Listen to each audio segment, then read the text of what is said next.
I've been teaching designers and animators how to get clients on LinkedIn for the past few years, and they've been getting fantastic results. As a designer, you need to be on LinkedIn because it's the best place to get clients right now. But my video editor and producer knew nothing about LinkedIn, and he's only just recently joined 3 weeks ago. So he asked me to help him to go from LinkedIn newbie to LinkedIn pro.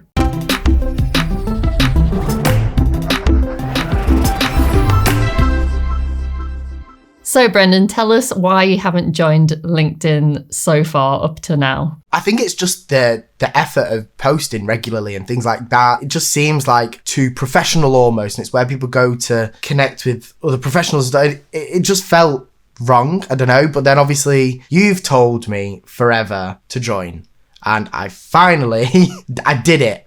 So do we want to have a quick look at what I have done so far? I think I've been on LinkedIn for about 3 weeks, and maybe you can help me to smash it. So I remember when you first logged in, you didn't even have a picture or a banner. The thing that I thought about this banner is I think that you could make it more actionable for people. So maybe having some sort of call to action on there, or at least a website or something like that. I think that would be really good. The thing about this bell, I've heard from some LinkedIn experts that you should have like an arrow or something pointing to the bell, like click this bell to, get notified about all my posts. So you can see here it says get notified about Brendan's posts. Tell me what your questions are around the profile. I think that would be like a good place to start. Well, I think from top to bottom, straight away, it's the headline, just checking that that's kind of right. I know that at the side there, obviously, Be More Media, my company, changing that into a workspace, which I've seen a lot of people do, and I think that would be really good. Yeah, I think that's good because what it looks like at the moment, it just doesn't look like an official company because you don't have a picture on there and stuff like that. To go and make a company page, what you would do is you would just click on Tools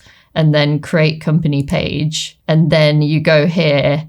I've actually heard that company pages are doing a little bit better recently on LinkedIn. And we've seen that from Motion Hatch as well, which is really nice because for a while, what was happening was if you posted from your company, no one would see it. But now I feel like it's getting a bit better and more people are posting helpful content from their company pages. So that's also getting traction as well, which is really nice. So the headline there, obviously, I'm not entirely sure where I should be putting myself out in the industry. I love the web design stuff, but my main source of income and the main things that I do is videography and photography. Is that a good headline or not? So I think it's great to ask about positioning, and it's a question that I get asked about a lot about should I niche down and should I specialize? But I think I would ask yourself, what do I want to be known for? And what is the work that I'm really passionate about and that I really want to do? And what I think doesn't really help a lot of people is when they talk about a lot of different things, it becomes more difficult for the client to really know what you do. So this about section was interesting because what LinkedIn prompted me to put in at first was very salesy, very CV-y. Is what I've done right, or maybe I should look at what other people are doing actually? Yeah, so I think with the about section, you definitely need to add more stuff in here.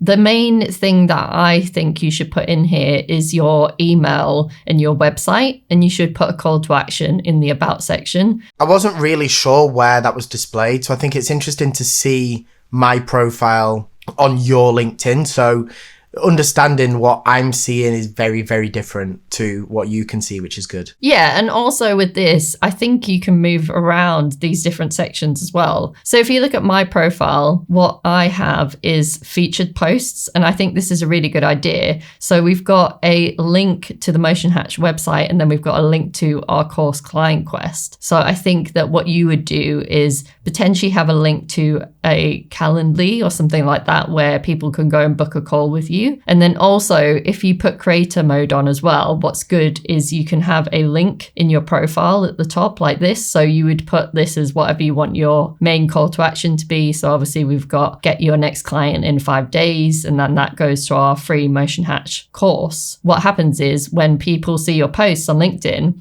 and then they go to your profile, and then that's the main link that they're going to click on. I definitely need creator mode then.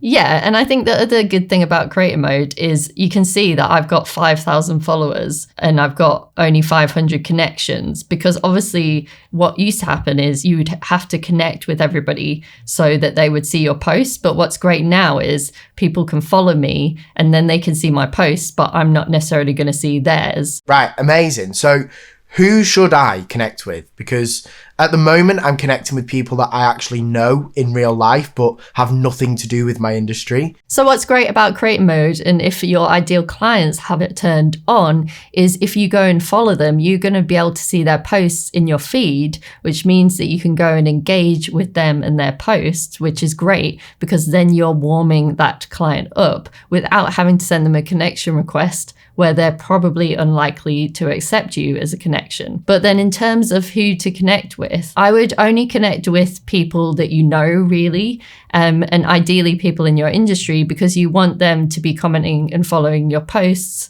and putting thoughtful comments about the industry and things like that, because then when they do that, then it's going to show it to more people in your industry.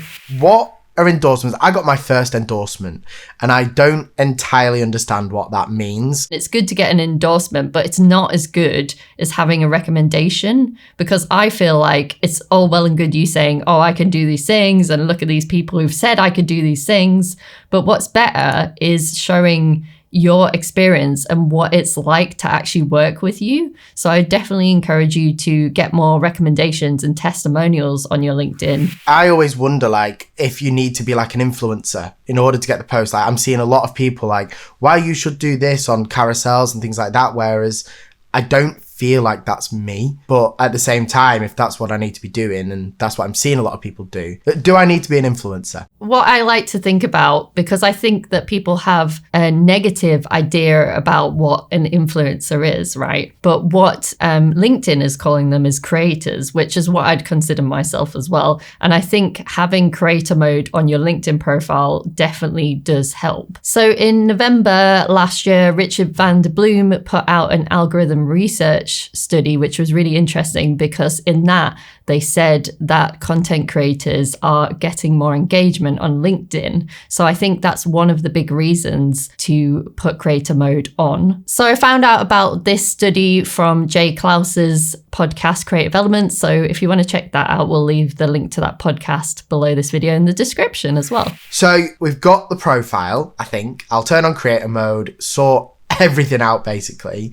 So what should I be posting then? So when you're posting on LinkedIn, obviously you want to post different types of posts, because you don't want to post just your work and kind of come across as being really salesy all the time, because I think that that really puts people off and also can make you look a little bit desperate sometimes.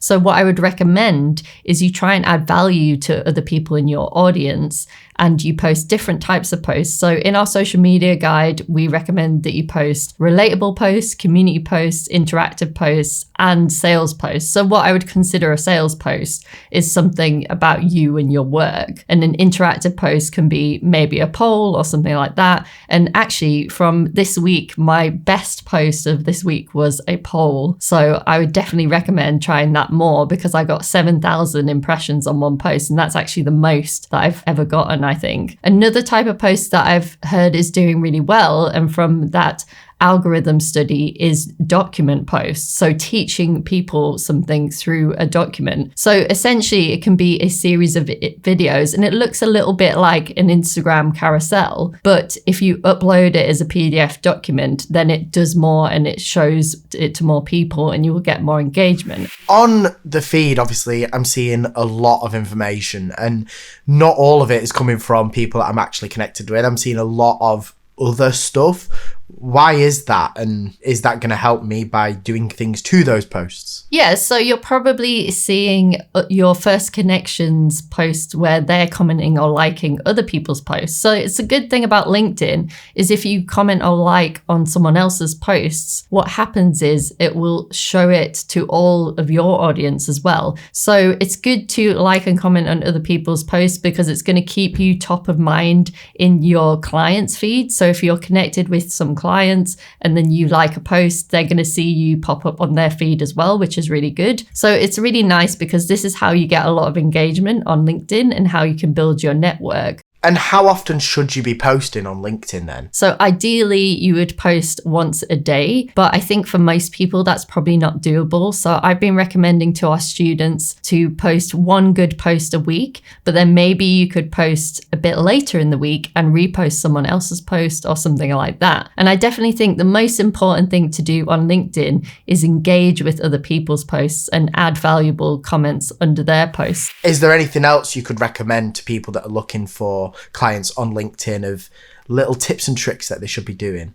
Yeah, so our student Joe Walker is actually doing something really good at the moment. He's sharing a lot of companies' posts and reposting them on his feed and commenting on them. So he'll repost them and then add his own little comment at the top. And what that does is that it gets him on the radar of those companies. And then for one of them, I know that they actually commented back on his post and said, thanks so much for sharing. So now he's in the minds of his clients as well, but he's also having more content to share. So you don't always have to share your own content. You can reshare posts from other people as well. And I think if you're resharing posts from studios and clients that you'd be really excited to work with and adding value to their posts, then I think that's a really good idea too.